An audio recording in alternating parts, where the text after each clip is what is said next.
Hello and welcome to another episode of the Agency Leadership Podcast. I'm Chip Griffin. And I am Ginny Dietrich. And Ginny, a few weeks ago, I think I fired you. Today, you're hired. You keep playing with my emotions. I don't know how to do this anymore. I'm fired. I don't get paid. Now you're rehiring me. I don't know what to do. Yeah, it's difficult. Anyway, it is what it is. But no, we are going to talk about hiring today because, we can't just talk about all the bad things. So we'll spend some time talking about something that is overall more positive, because if we're hiring, hopefully that means that we are growing, or at least we have the need for additional resources, even if it's replacing someone who has left. But it is something that is very challenging. So it can create its own problems along the way if you don't do it right. So this is something that comes from one of our favorite topic inspiration sources, Reddit. I know it's a place that you live and breathe. We're using quotes. Favorite scares the crap out of me, but okay. You are on Reddit all day, every day, just kind of combing around to see what conversations you can jump into. But this is one that was on there probably a while ago. Honestly, it's in our topic document. We didn't date it, so I can't tell you how long ago it was. But what it says is hiring the right people is harder than it looks. Finding skilled, reliable people who align with your values is a challenge. Early on, I rushed hires and paid for it in missed deadlines and miscommunication. Now I take more time to vet people and focus on cultural fit as much as skills. So I thought it would be helpful for us to have a conversation around how we approach the hiring process. How do we find the right fits? How do we vet those fits? And how do we frankly think about going from hiring them to beginning to onboard them? We're not going to talk about the full onboarding process, but just sort of, that evolution of saying, hey, I need this role. Where do we go from there? Yeah, it's funny you say that this is our topic today, because just the other day I was thinking about some of the very early hires I made that didn't work out. And all of the mistakes I made in hiring them. And I will say that one of the biggest mistakes that I make is I meet somebody online who has the right skill set from a paper perspective, resume perspective, and I just hire them. Like, I'm like, oh yeah, you look like you can do the job, and we may have a conversation, but there's no thought about it. There's no interviewing for skills. It's more just like a conversation to see if we might be able to work together. And every time I have done that, it has not worked out. So earlier this year, I hired a chief learning officer to help with certification and, all the professional development things we do on the PESO model front. And about 3 or 4 months in, we both realized that while she can do that job and she's great at that job, she would be more valuable as a chief operating officer. So we switched her over. And let me tell you, being professionalized on the hiring front is phenomenal. I mean, she has set up interview guides. So if you're an assistant account executive, and this would be somebody that you report to maybe 2 or 3 levels up, and we're having you interview, you have a set of questions. If you're the direct report, you have a set of questions. So she's created all this. She's created salary bands and career path for everybody from where they start.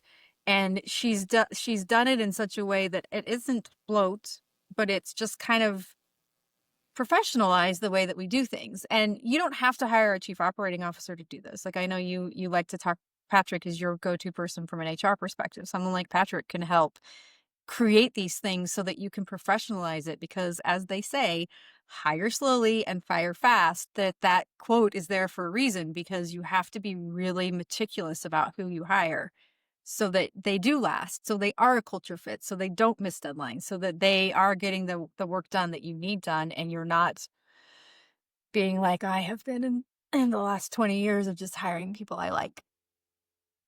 Yeah, and I mean, I think that, you've touched on some important things here, and you do have to have some sort of a process in place. It doesn't need to turn into a bureaucratic circus. Right. But at the same time, you need to have a process, and it really, to me, starts with being clear about what it is that you need and who it is that you're trying to hire. And too often when we're trying to hire, it's either because someone has left or because we've got a new client.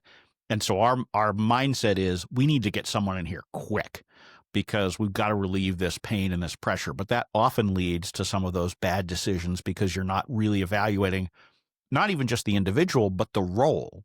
And Mhm. you need to think Mhm. through, what do you actually need at any given point in time? And it's one of the reasons why I am a very strong advocate of only hiring, particularly in small agencies, only hiring one person at a time, one role Yes. at a time.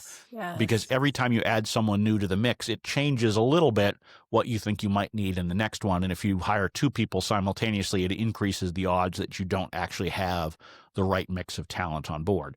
So you've got to be crystal clear with yourself about what you're looking for. But to your point, you also need to have a process in place that helps to understand what are our salary bands? What are our titles? How does this fit in? What is their growth path? Because those are questions you will get during the interview process. And if you're not clear about those things going in, you will either overpay or underpay or assign the wrong title or frankly get the wrong person because you're not thinking about it in the big picture. So put the thought process in up front. And that is to me, the first step in making sure that you make as good a decision as possible, accepting that frankly, a lot of hiring decisions are going to be wrong. Right. I mean, Of even the course. even the Of the course. best Yes. organizations Of course. with robust HR teams and talent evaluation, they still have a lot of misfires.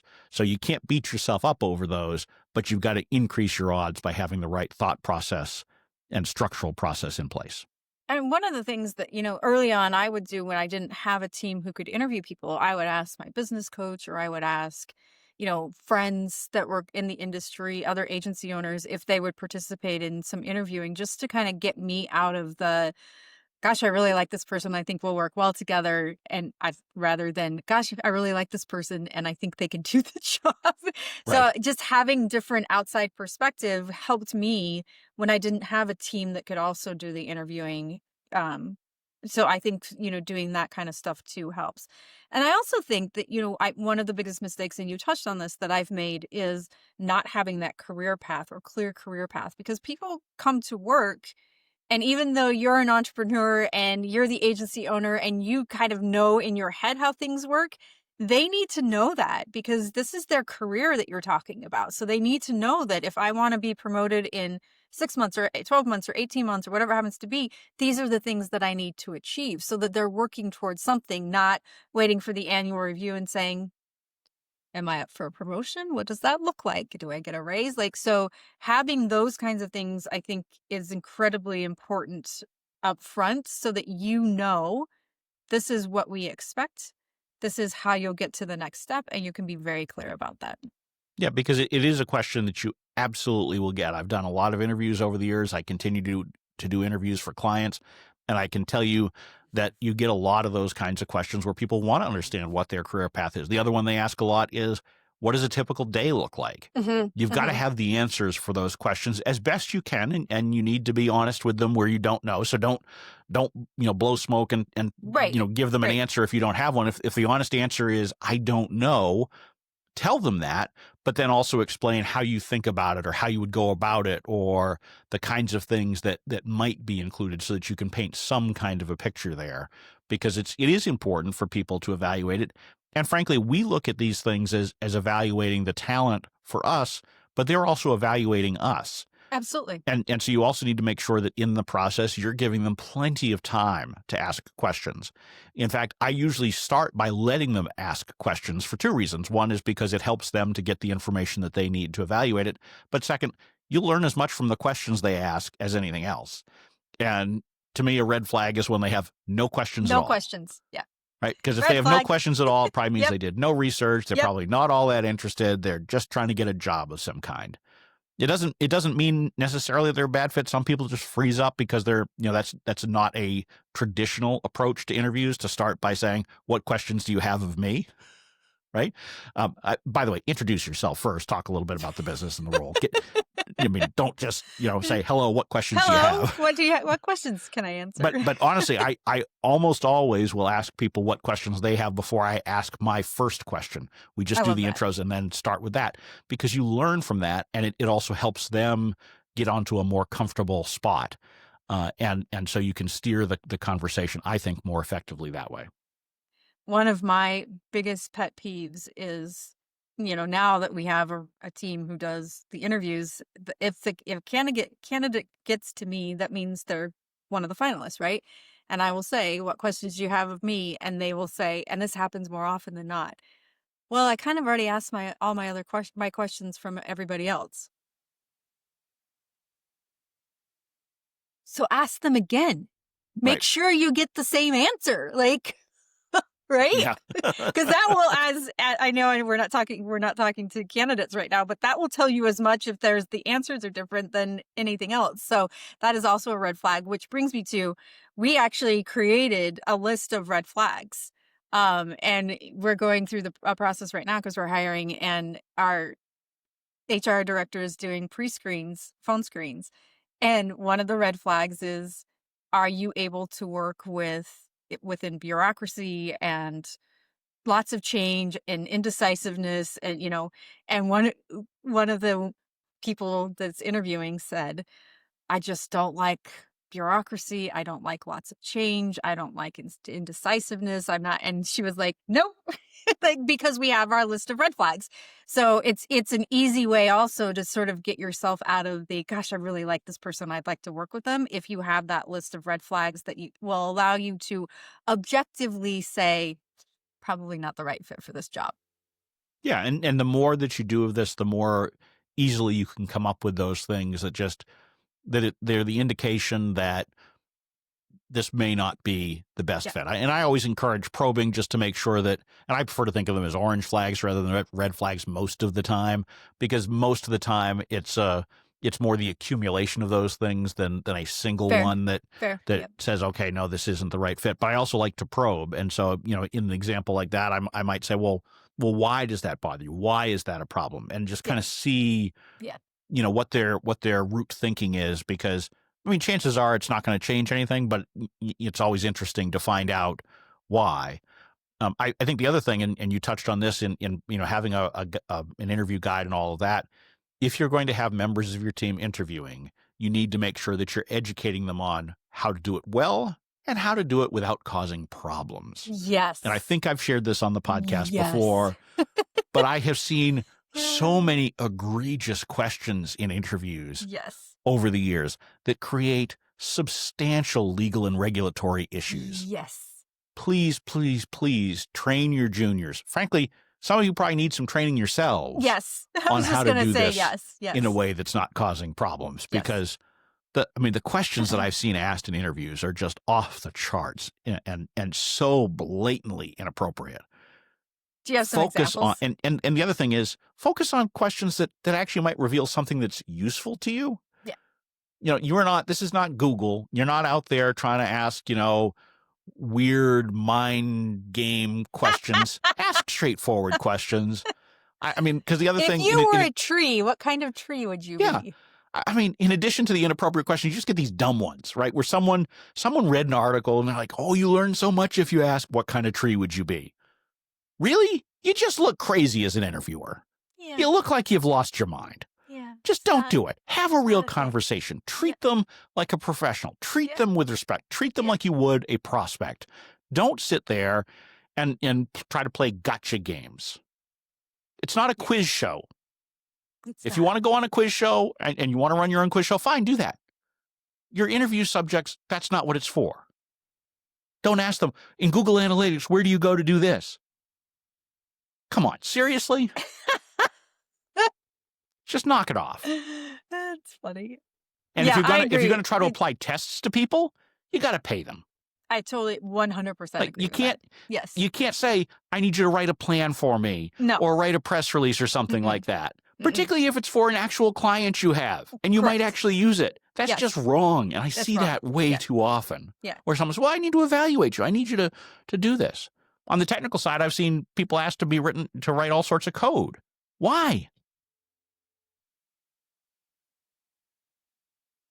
Bad idea. You know what? Actually, Reddit is full of those, like, so I'm interviewing for this job and they asked me to put together a 12-month plan complete with deck and strategy and blah, blah, blah. Is that normal? And I'm always like, no, don't do it.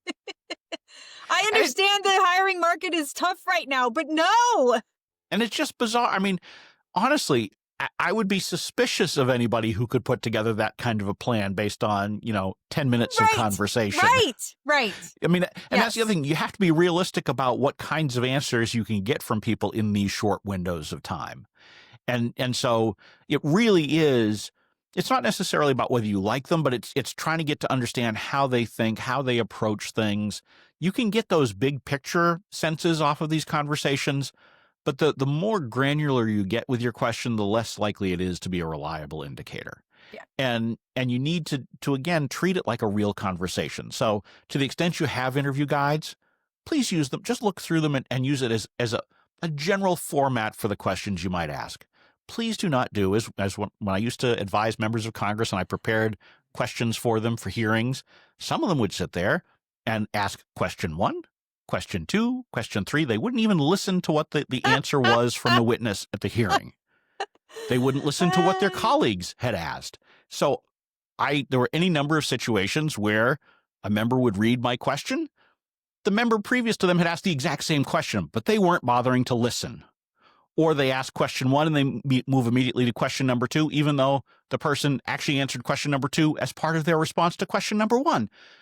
Use your brain. Have a meaningful conversation. Do not walk through these are the 10 questions I always ask on interviews and just march through them Right. in forced order. That doesn't make any sense. You need to have a real meaningful conversation with someone if you want to evaluate them properly. Yeah, you're going to be working with this person 8 hours a day. You should have a real meaningful conversation with them. That's ludicrous.